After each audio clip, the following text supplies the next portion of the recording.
Perhaps one of the most detrimental things in life is having a misconception over something, and yet at the same time you have no clue that you're having that misconception. In other words, you're operating probably in the dark and you do not know that you are actually in the dark.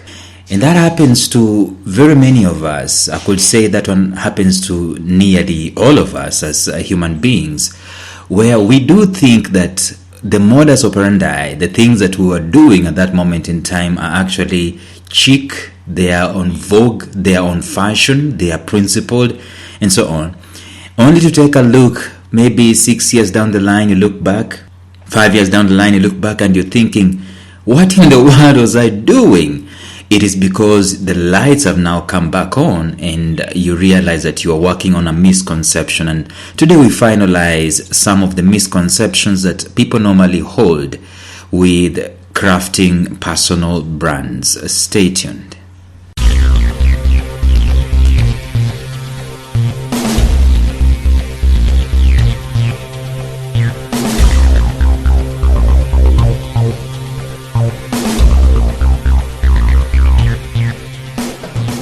Welcome to the Life Signatures podcast with Lawrence Namale. Lawrence is a life coach, author, and keynote speaker who loves to tackle different topics on purpose, productivity, and resilience. His mission in life is to awaken all your boundless possibilities available in you. Life Signatures podcast is dedicated to bring to reality every single person who knows that deep down in their gut, there's got to be more to life than this. And now, here is your host, Lawrence Namale.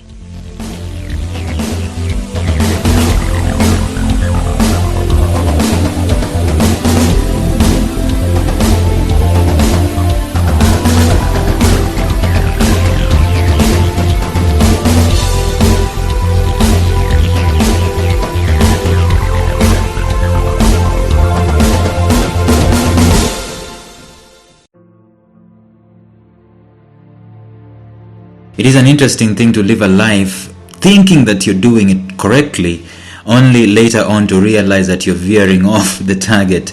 I mean, it can be a very daunting revelation, and this happens in very many sectors, especially in religion. It is very difficult, for example, for someone to dump their religion or maybe dump their football team or as a fan and so on and start supporting another or start believing something else.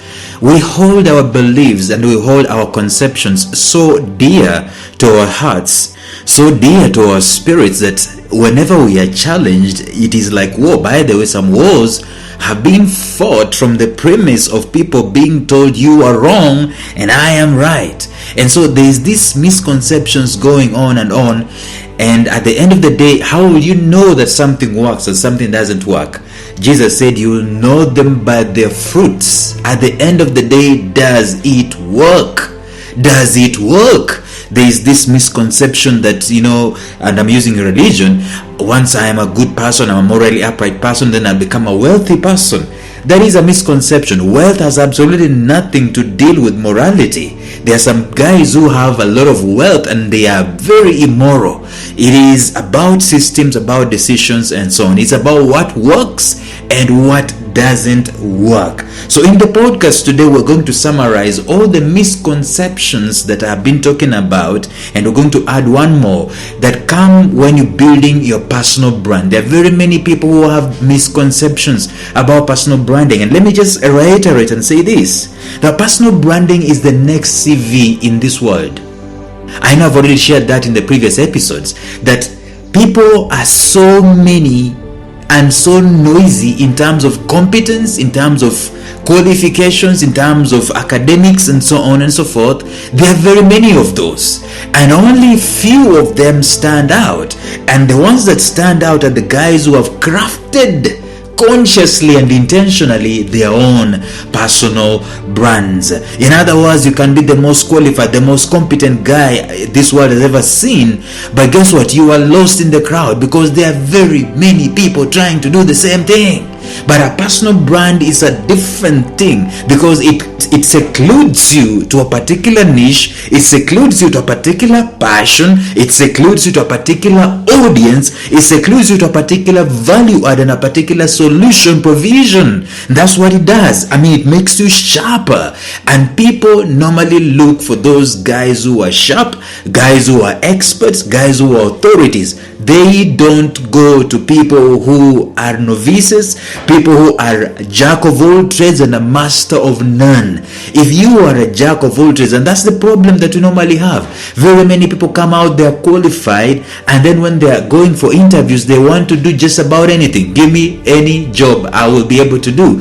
There is that aspect that you can enter an organization from that particular angle, but you cannot continue in this day and this age to sell yourself as if you can be able to do anything and everything. You are not God Almighty. Of course, when you are saying that you can do anything, you're basically communicating that I can start from anywhere, but at the end of the day, ultimately, this is who I am, this is what I represent, this is what I look like in the ultimate scheme of things. That is what a personal brand does for you. And so there are very many misconceptions that people normally have when they're building their own personal brands, and we've been looking at them, and we say that the first misconception people normally have with personal brands is that a brand is for competing, that you're setting up a brand specifically so that you can be able to outdo your competitor. That is a very wrong thing to do, because you always gravitate towards where your eyes are. If your eyes are on your competitor, that's where you gravitate towards. You gravitate towards your competitor instead of gravitating towards your solution, provision, and your audience. The focus of your personal brand is not your competitor, not your competition. There is the aspect of competition later on, but it is not priority. Priority is on offering service, offering value, problem solving, focusing on wowing your audience, not focusing on outdoing your competition. You see, you can outdo the competition, and at the end of the day, both of you are just, stooges, and you're not providing necessary value that is needed. But when you focus on your value add, when you focus on your solution, when you focus on serving your audience, then greatness comes, wow factors comes, excellence comes, and so on and so forth. So the first misconception is, I am building this brand so that I can outdo my competitor. Don't do that. It's not going to work for you. The second misconception people normally have when they're coming up with their personal brands is the same, that I am building this brand so that I can be able to sell. We have said it like a broken record. If you're building a brand just ostensibly so that you can be able to sell, you are doing the wrong thing. Sales are absolutely critical. They are very important. But do you know there are some people who have made thousands upon thousands of sales by not selling, by just offering a brand, just offering a service, offering a solution. If you can show people that you care about their lives, you care about their well-being, you care about their family, care about their important days, anniversaries, and so on and so forth, you stand a higher chance of being engaged than someone who is just coming and knocking on doors and saying, I am selling this and it's this amount of money. People do not want to be sold. People want to know that you care. People want to see solutions. People want to see problems being solved. They do not want to be sold. That is the second misconception. And the third misconception goes the same way with the second misconception, in that people are building brands because they're thinking it's about logos, it's about color schemes, about websites, about all these bells and whistles and all those things. A personal brand, of course, has that passion. It has that portion of the front end, which is as critical as the portion of the back end. In other words, if you're building a personal brand and doesn't have the back end, the value addition that you're doing, the focus on the audience, you're just focusing on the colors and so on and so forth. When the colors have been interacted with, what are you left to show off? If you are left to show with nothing, there's no pillar, there's no value, there's no solution being provided, then at the end of the day, the color was for just hoodwinking people. And once that brand has been spoiled, it becomes a particularly difficult problem to overcome, because you have hoodwinked people. So that is the third misconception about branding. And the fourth misconception is basically like the second misconception, that people normally think that marketing will consolidate everything everything there is about a personal brand. And that's why you find, people recruiting marketers who have no clue about the product. They have not experienced that product. They have not used that product. They are not passionate about that product, but they're doing the marketing. They're selling it, and so on and so forth. A personal brand is about authenticity. It's about the truth. It is about passion. It is about care. It's about compassion. If you remove all those soft things, I don't know why we normally call them soft skills. If you remove all those soft things outside of this thing and you just decide that marketing is going to cover for me, you are doing it the wrong way. Because once people realize that you're just a gimmick, it's just mechanics, it's so mechanical about this marketing that you're doing, then you have lost the people. Once people know that you care, you are compassionate, you are actually using what it is that you are selling, what it is that you're marketing, you are a fast consumer of your own product, then guess what? They get to be learning that you're authentic and they get to buy your product. The marketing becomes seamless. Do not employ a marketer who has never used the product that you are asking them to market. The fifth misconception about personal branding is that the personal branding is a one-off thing, something that you just create once and then you forget about it. Maybe you do you remember those things that people normally do, strategic planning. An organization goes out to a resort somewhere and they set out this top management and they do a strategic plan. And then that strategic plan is just done once. And then that's just about it.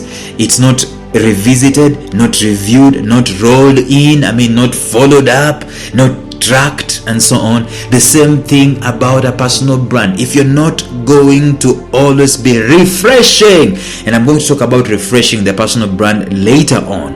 If you're not refreshing that personal brand once in a while, then you are missing the big part. Look at Coca-Cola. Every single 3 weeks, maybe 4 weeks or whatever it is, there is a new advert that is coming. Maybe it's a new thing that they're pushing, a new emotional appeal that they're pushing. It is about them, and those guys are big time brand enthusiasts. Actually, I could say it's the biggest brand in terms of branding. It is the biggest brand the whole wide world. See, if you do not keep at it, if you do not keep minding the personal brand, then there's going to be a problem at the end of the day. All right, the sixth misconception that people normally have about personal brands, it is simply this, that a personal brand is something that is fixed. It is cast in stone.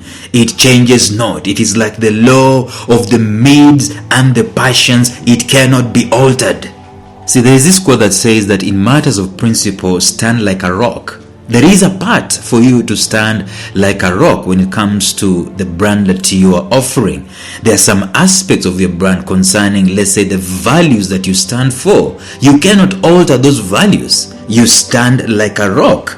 But then there are some aspects of that value, or value addition aspects of that brand that will have necessarily to change. For example, how do you deliver the product? How do you deliver your services? How do you deliver your value add?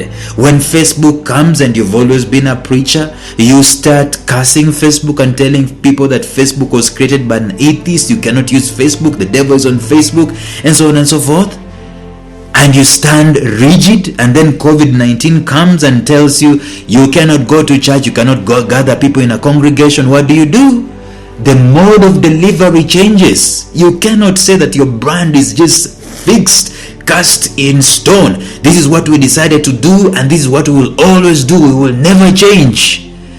Change is the only permanent thing on the face of the earth. Because, like I said earlier on, you can be looking at a misconception and you are thinking that it's not even a misconception.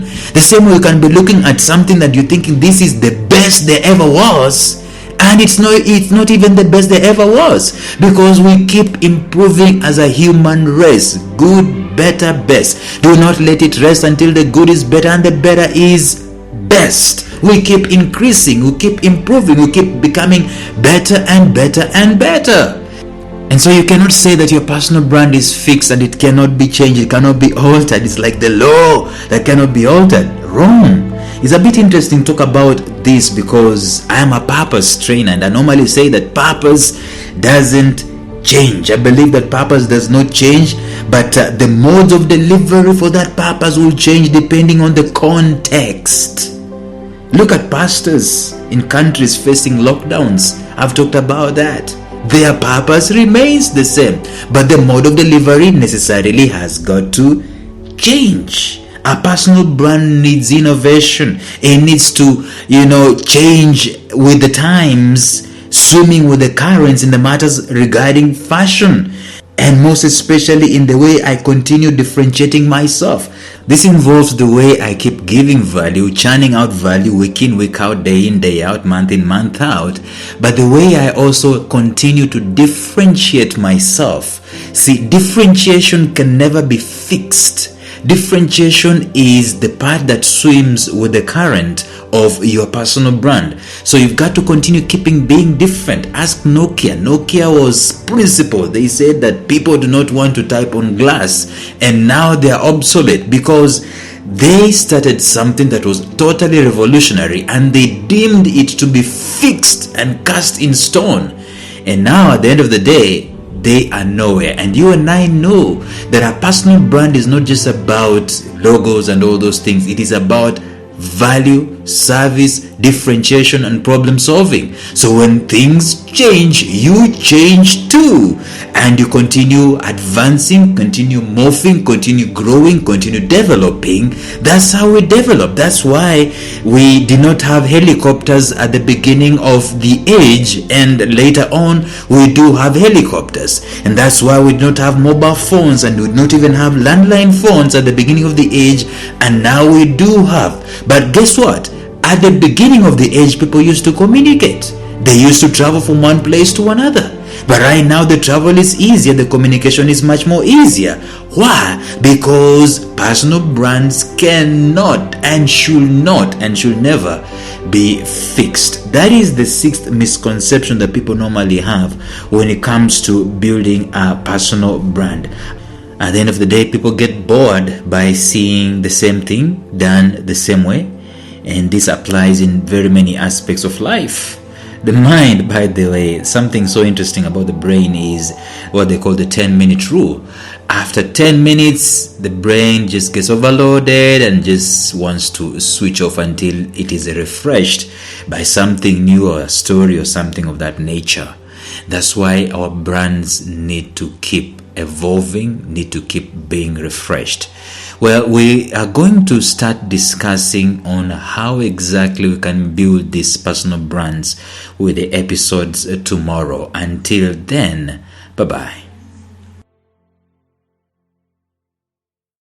A special shout out to my mentor, Jeffrey Howard of Visionary Business University, found at mastermindmentor.com, who has graciously provided me with the soundtrack and the introductory track to this podcast. Thank you, Jeff. Thank you for listening to Life Signatures Radio. If you enjoyed today's show, subscribe to Life Signatures Radio on iTunes, Stitcher, or visit our website at lifesignatures.libsyn.com. Life Signatures Radio, fresh, clean, and inspiring.